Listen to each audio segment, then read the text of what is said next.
My friend, you have met a terrible, terrible demise. But, I don't feel too bad about it. After all, if it weren't from me, it would have just been from someone else, you know? I guess what I'm trying to say is life goes on. For everyone else, life goes on, not for you. You're dead. But that's neither here nor there.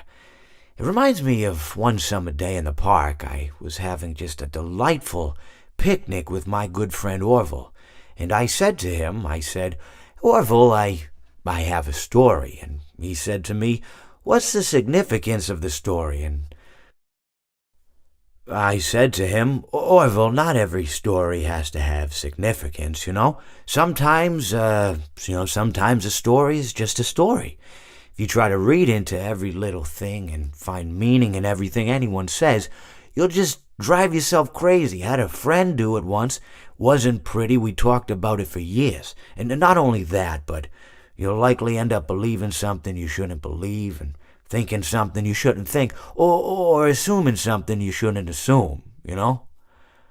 Sometimes, I said, a story is just a story. So just be quiet for 1 second of your life and eat your sandwich, okay? Of course, it was only then I realized I'd made sandwiches, and poor Orville was having such difficulty eating it. Elephants have those clumsy hands, you know? Actually, I suppose that's the problem. They don't have hands at all, do they? They're all feet. I couldn't imagine someone asking me to eat a sandwich with my feet. Now, if I recall correctly, there was a bakery nearby. I said to him, Orville, let me go get you some rye bread. Now, I'm unsure if elephants enjoy rye bread, but I assure you that Orville does. Now, this was on a Tuesday, which was good because rye bread was always fresh on Tuesday. They made sourdough bread on Monday and threw it out Wednesday, or rather, they sold it at a discount for people wanting to feed the ducks, and then probably at the end of the day, finally, they threw it all out. I don't recall. I do remember a man who would bring his son to the bakery every Wednesday and then go feed the ducks. He would buy all of the sourdough bread. Of course, you're not supposed to feed the ducks sourdough bread at all. It swells up in their stomach and then they all die. At least that's what I've heard. I never saw any ducks die myself, but I did notice a substantial decrease in the duck population over the course of a few years. I just never thought to stop the man and tell him that he was killing the ducks by feeding them sourdough bread. And if you want my opinion on the matter, and I told Orville this as well, if you want to feed ducks, or birds, or any kind for that matter, it's best to buy seed. I mean, when you think about it, breads of any sort don't occur in nature. They don't grow on trees or spring up from the bushes. I don't think birds know what to do with bread. What was I saying? Oh, yes. So I bought Orville some rye bread. What a fine day it was. It seems that you have met your end. What a pity. I don't feel too bad about it, though. After all, if it weren't me, it would have just been one of the others, I guess. I'm honestly just glad to be out of those air ducts. It's not easy for a hippopotamus to fit up there, and not easy to get down either, and not as young as I used to be, as you can see. I used to be able to do all sorts of things. You're young, you're vibrant, you have that sort of pep in your step. It reminds me of a conversation I was having with one of my good friends, Orville. We were having a nice picnic one day. I believe it was summer. No, perhaps it was it the fall? Yes. It was the fall because the leaves had turned already. But I said to Orville, I says, Orville, I have a story to tell you. And Orville looked at me, kind of odd and said, what's it about? I said to him, not every story has to be about something, Orville. Sometimes a person just wants to talk. Why does everything have to be a story? I said to him. He just looked at me and he said, well, you said you had a story. And, he was quite right. I did, in fact. I told him I had a story. I suppose if a person just wants to talk, then it's best to not announce that you're telling a story. Telling a story does come with its own pressures and expectations, I suppose. After all, if you're just talking to a friend, and there's no more expectations than if you were talking into the wind. Words by themselves aren't expected to carry, aren't expected to stick. But if you announce you're telling a story, well then, there'd better be a point to it all, No one wants to sit and listen to someone ramble on and on and on with absolutely no end in sight. So, it's good to be mindful that when you tell someone that you're about to tell a story, that you have something to say. Telling someone that you're going to tell them a story is tantamount to asking them to stop what they're doing and pay attention. You're basically saying, hey, buddy, stop everything. Stop what you're thinking. I have a solution to everything. And, well, I didn't really have any story to tell.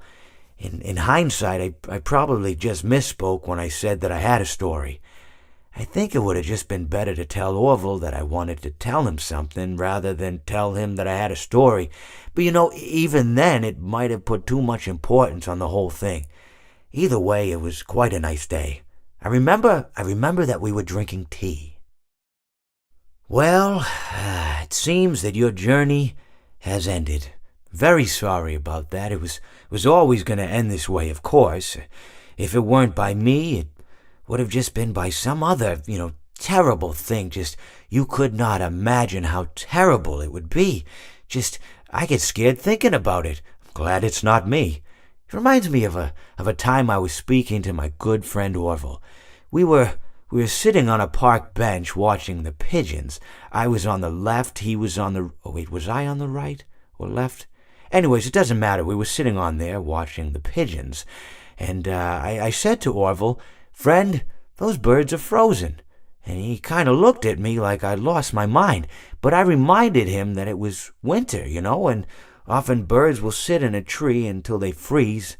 And then they sort of fall to the ground until the sun warms up and they can, move around again. So I said to Orville, "You might as well save those breadcrumbs until the birds thaw, because they can't very well enjoy them in the condition they're in." To which he asked what I meant, and asking what condition the crumbs should be in before he threw them to the birds, assuming that I meant the birds couldn't enjoy the breadcrumbs in the condition that the crumbs were in, when in fact I had meant the birds could not enjoy them in the condition that the birds were in, considering that the birds were frozen. So he took a moment and then threw his last handful onto the ground. I said to him, "Orville, why did you throw the breadcrumbs to the birds when I just told you they're frozen?" To which he responded, "The breadcrumbs are not frozen." Again, misunderstanding my words. I didn't mean to say that the breadcrumbs were frozen when I said I told you they're frozen. I'd been referring to the birds. In hindsight, what I should have said was, and this would make perfect sense, "Why did you throw the breadcrumbs to the birds when the birds are frozen?" He misunderstood upon my correction, stating that he didn't know what else to do with the breadcrumbs, and that perhaps, when the birds thawed, they'd still be able to eat the crumbs. So I said to Orville, and this is what I said to him, I said, "Orville, the birds may be dead." It seems that you have met a horrible demise, my friend, but, these things happen, and life goes on. Not for you, obviously. You're dead. But it reminds me of a time I was having a conversation with my friend Orville. We were where were we? I think we were by the river. We were sitting by the river and watching the fish leap over the falls. And I said to Orville, sometimes I feel like a fish leaping over and over again, always trying to get somewhere, though I don't know where, only to find myself in the jaws of a beast. He, of course, looked at me, surprised, "Have you been in the jaws of a beast, friend?" To which I said, "No, of course not, Orville." I said, No. I simply meant that life can seem like a relentless endeavor to overcome meaningless obstacles, only to meet an equally meaningless fate, regardless of your efforts, regardless of the obstacles you've passed. And Orville, he stood and proceeded to drape me with a picnic cloth, to which I asked him, I said, "Friend, what What are you doing?" He looked at me very concerned, really. "I feel like you've gotten too much sun." Indeed, indeed I had. He proceeded to pour me a glass of just ice-cold lemonade. Ooh, you ever mix it with iced tea? You do like a little half lemonade, half... Ooh, it's so... You should try it some... Well, you can't because you're dead. But anyways, so you may be asking yourself, how did I go from sitting by the falls and drinking lemonade to being wedged in the air duct? Not only with Orville, but with an entire assortment of fruity-colored friends. Well, there's really no good answer to that, but perhaps I met a demise of my own at some point, and this is my afterlife or my dream, whatever it might mean. I honestly don't know. Or maybe it doesn't mean anything at all. Maybe it doesn't mean anything at all.